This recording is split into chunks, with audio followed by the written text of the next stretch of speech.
dear Jiang Tao, thank you very much for the introduction, ladies and gentlemen, dear friends. Our topic today is the new trends and problems of TAVR in patients with a high risk.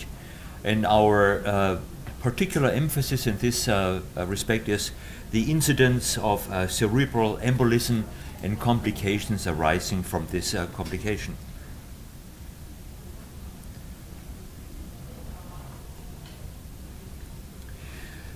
Now, cerebral embolism still remains a very frequent problem. These are data from the US-American pivotal study, and they show that there is a 17% stroke rate in this particular patient complication population.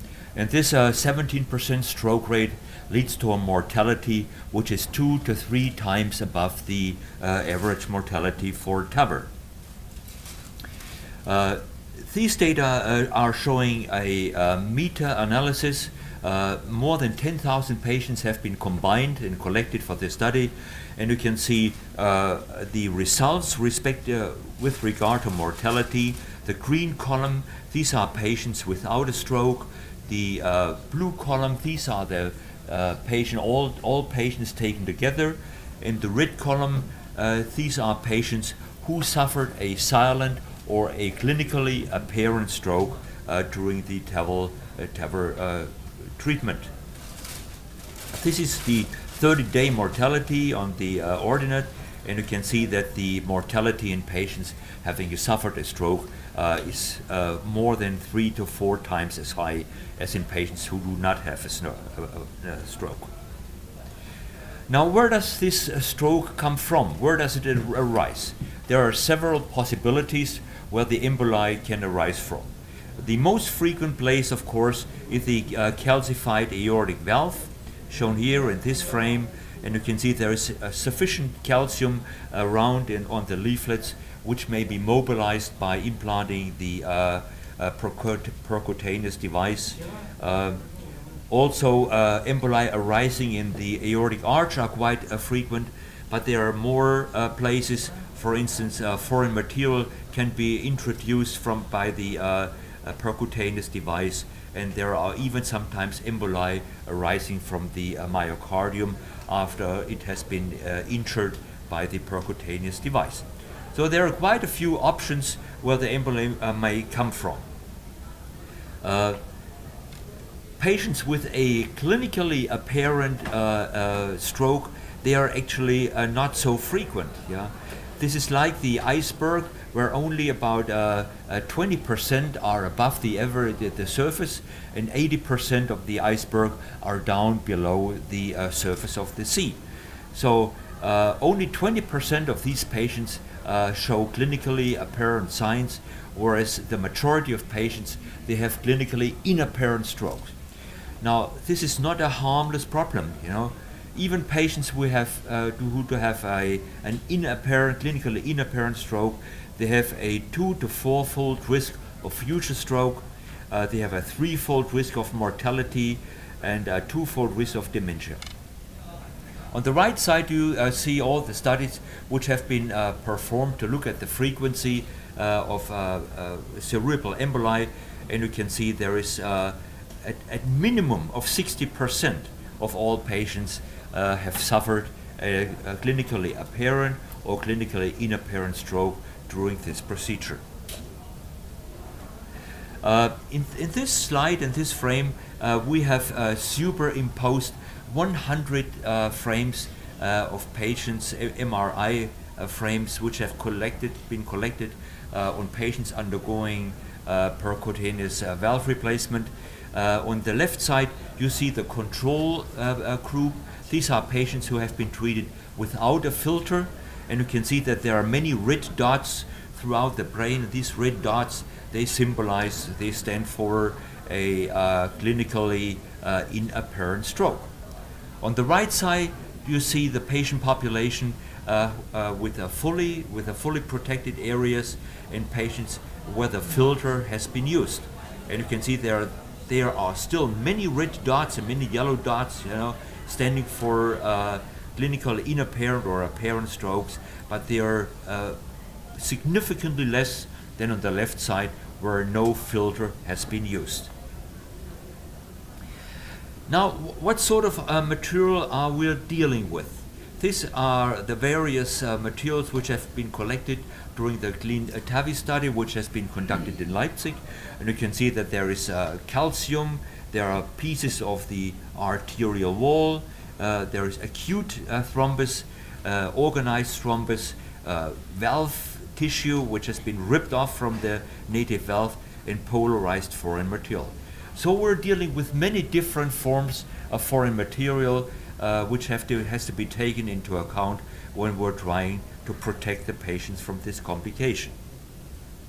These materials do not usually stem from one single source, but they more or less come from various different sources, and usually it's a combination of locations and a combination of the different types of materials which we find in this area. Now, in order to prevent strokes in these patients, many different devices have been developed or are presently under development. The well-known device is the Claret Medical or Sentinel device, which consists of these two filters. This device actually captures the foreign material and removes it effectively from the circulation. There are other devices, the Keystone Tri-Guard, the Edwards Umbrella, the M-Block device, and the Transverse Point Guard device. Most of these devices actually deflect the emboli downstream. They are not removed from the circulation. This is also true for this device, but here the ICI's M-Block device, this also captures and removes the emboli from the circulation. Here you can see the Claret device in close up. You can see the two filters. See it a little bit better in this frame. You can see the two filters which are fixed on the same rail, and the proximal filter is deployed in the intermediate artery, and the distal filter is deployed in the left vertebral artery. Here you can see the two filters in position. This is during the implantation of the percutaneous device, and these two filters actually protect the circulation from this complication. This is the study design of the clean TAVR study, which has been performed between 2014 and 2016 at the University of Leipzig. It has been a randomized study, but a monocenter. Only patients which were treated at the University of Leipzig Heart Center have been collected for this study. These patients were randomized into a control group which has been treated without a filter, and a filter group which has been treated with a Claret filter device. 2 days after implantation of the percutaneous device, MRI was obtained, and the MRI was repeated after 7 days and after 30 days. These are the two endpoints. The primary endpoint was the numerical reduction in positive post-procedure diffusion weighted MRI, and the secondary endpoint was the serial volumetric and numerical reduction in the positive post-procedure MRI scan. Here you can see the results of this investigation of the imaging. We're looking at the total lesion number, that's the primary endpoint, and we're looking at the number at 2 days and at 7 days. The yellow columns are the control patients, and the green columns are the treated patient group receiving a filter. This is after 2 days, and here after 7 days. And you can see that there is a highly significant reduction with respect to the total lesion number for both times, for 2 days and for 7 days. These are patients where only the protected regions were evaluated. On this side, all regions available have been evaluated. You can still see that the difference has become a little bit smaller, but it's still highly significant between 2 days and 7 days. Now this is the secondary endpoint where we evaluated the lesion volume at 2 days and 7 days. The graphs are of the same character. The control patients are shown in yellow, and the treated patients are shown in green. And you can see again that there is a significant reduction with respect to the lesion volume in patients having undergone percutaneous TAVR. These are the protected regions, and these are patients where all the regions were evaluated. And in all cases, we can see the reduction in the lesion volume. So, looking at these results, we can say that in patients with severe aortic stenosis who are at increased surgical risk, the use of the Claret dual filter cerebral protection system during TAVR significantly reduces the number and volume of cerebral lesions as determined by MRI.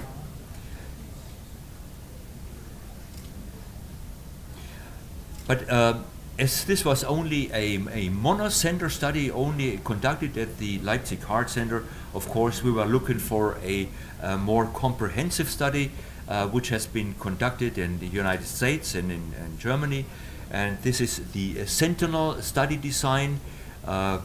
Again, patients with symptomatic aortic stenosis were recruited for this study, and the patients were randomized into 3 arms. There was a safety arm where we only looked at the safety questions.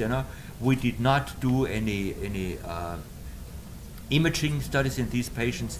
And then there is the test arm where patients were collected who underwent TAVR with the Sentinel device in place. And then there is the control arm on the right side. These are patients where only the TAVR has been performed, but without the use of the Sentinel device. Clinical follow-up was the same for all of these patients, and there was histopathology and morphometry performed in all of these patients. And of course, in the 2 groups, there were serial MRIs obtained after implantation. And there was also a neurological workup done by a neurologist, which is very important. Now, these are the major results shown in a very compact form. There was a trend for the frequency of new lesions in the control arm and in the safety and device arm. However, this difference between the 2 arms did not reach the significance level, which was quite disappointing. There was also no difference with the Sentinel access device complications. And we were looking at the safety question and at the efficacy superiority question. And we could see this 42% reduction. However, this reduction did not reach the significance level. So this is at the present stage we are left at. We have 2 studies, one monocenter study and one multicenter study. In both studies we have a strong trend or even a significant trend in the Claret study.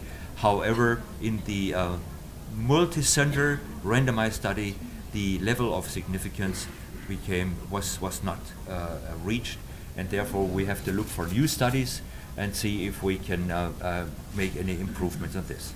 Thank you very much.